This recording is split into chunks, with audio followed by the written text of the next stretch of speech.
Hello friends, I am Chevee. Welcome to my shed. How are you today? How's life in your world? How's things where you are? I hope it's fantastic and wonderful.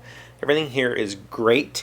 And I want to talk a little bit more about my play session on Sunday with my friends. I think I mentioned yesterday, maybe I didn't, but Em went home to her parents for the weekend, or for Sunday, and I invited some friends over to play games. Now, the friends that I invited over enjoy very heavy strategy games. And so we played very heavy strategy games. And all three of these friends are significantly smarter than I am. Like, much more intelligent than I'll ever be. And they play games way better than I ever will. Maybe not ever, but they're just better than me. They're really good. And I enjoy playing with them despite knowing that I'm going to lose. I enjoy it because I get to see how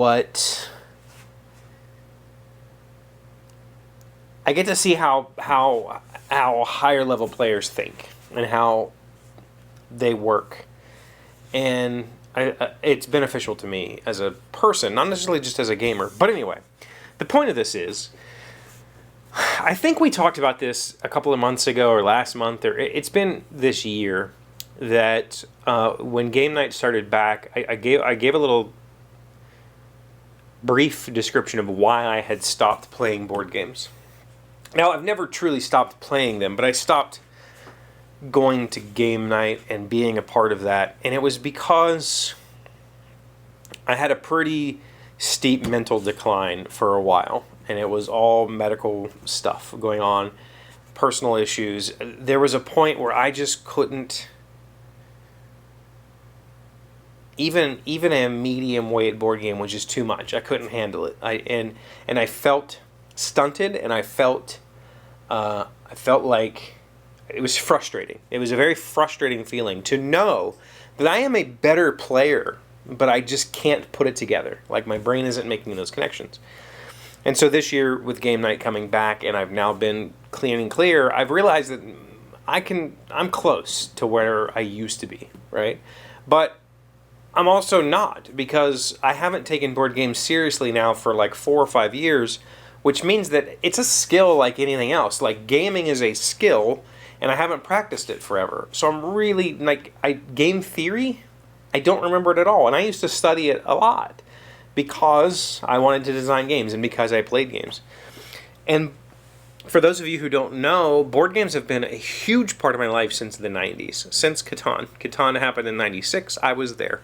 I was at Origins when it happened. The first time it was introduced to the U.S. market, and the board gaming industry has grown exponentially since. And I've been a part of the board game industry pretty much ever since. There was a lull there for a while where I was just playing CCGs, but board games have always been a huge part of my life. There is an entire room on the other side of this wall that was just board games. It was 400 and some board games, because I love board games. I love sitting around a table with friends and trying to figure out this puzzle of how to win this game against these people. And with my old group, we each had our own games that we were good at and I could win. With this group, I don't know that I'll ever be able to beat them at anything. Let me take that back. I could beat them at a game that has enough randomness, because I'm really tactical. I'm a very good tactical player. I'm not a great strategical player. And there's a huge difference between those two things. I'm really good at situational awareness. I'm not very great at planning. And that takes away, it just makes it so that they'll always beat me, because they're always turns ahead of me.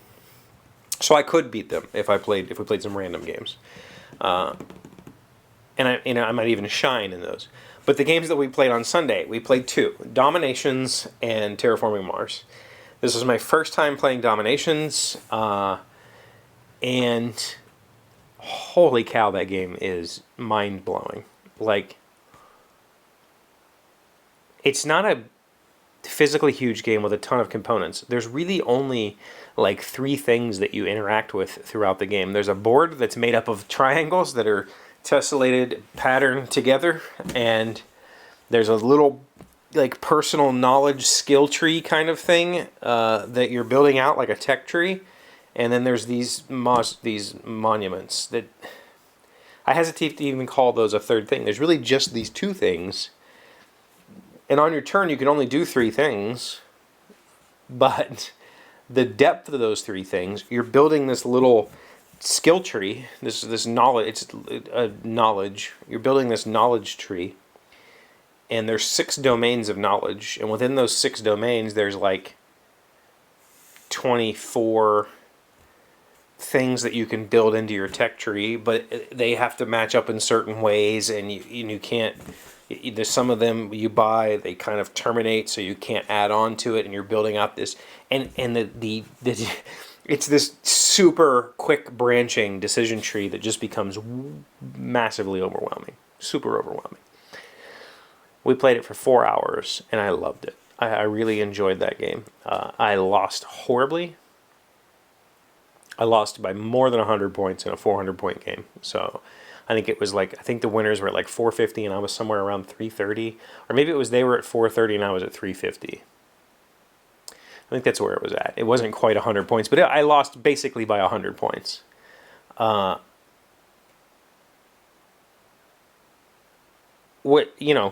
thought I had did better than that. I thought I had done pretty well for myself. Did not. Then we go and play Terraforming Mars, and this was my first time playing with Turmoil and the colonies, and I don't know what else was mixed in that I hadn't seen before, so there was new expansions. I don't know that I played on the board that we played on before. We played with Venus, and I mean, we played all of it, right? And that took 4 hours. Because all 4 of us took, very long turns sometimes, because things were really important to figure out. And I felt like I did really good in that game. I still came in last, but it was a much closer game at least. I think next to me was like, I was only down by like 4 points or something. So it wasn't a blowout, but it also wasn't really close to, the first place was still 30 or 40 points ahead or something like that. But the point of all this is, it feels really good to be talking about games again. It feels really good to be talking about designing games again. Such a massive part of my life that I just kind of put away for a while because I couldn't deal with it. I couldn't deal with feeling like a failure or feeling like I was stupid. And I think that my ego got in the way, and I decided I just wasn't going to play games for a while. Or I was only going to play, kind of easier, more, family style games, which is what I did for a very long time. Yeah, I don't know. I don't know if I felt I felt good about my decisions in both of the games on Sunday night. I just know that I'm up against a different level of player in the 3 of them. Like, they're just that much better than me. And I felt like I was doing my best, and my best was not good enough, right? Like, I just have to accept that I'm just not good enough for this group, right? But I'm going to try anyway. And that's another part of me that maybe we have to talk about that, because, we'll talk about that tomorrow. Somebody remind me in the comments that tomorrow we're going to talk about my my issues with failure. Let's talk about that tomorrow. Remind me. I'll forget. Thank you for being here as always. Thank you for liking, commenting, subscribing, being amazing friends, wonderful people. I really appreciate you. And I'll see you again tomorrow. Today's word you should know to sound smart is guarantee. It is a noun meaning the taking of responsibility by one person for another person's debts or other financial obligations, also the act of giving security. The Constitution is the sole source and guarantee of national freedom. Calvin Coolidge. Guarantee. Guaranty. A noun? Also, debts are... Constitution is the sole source and guarantee of national freedom. I guess it is a noun in that context. Never really thought about it being a noun like that. collateral, right?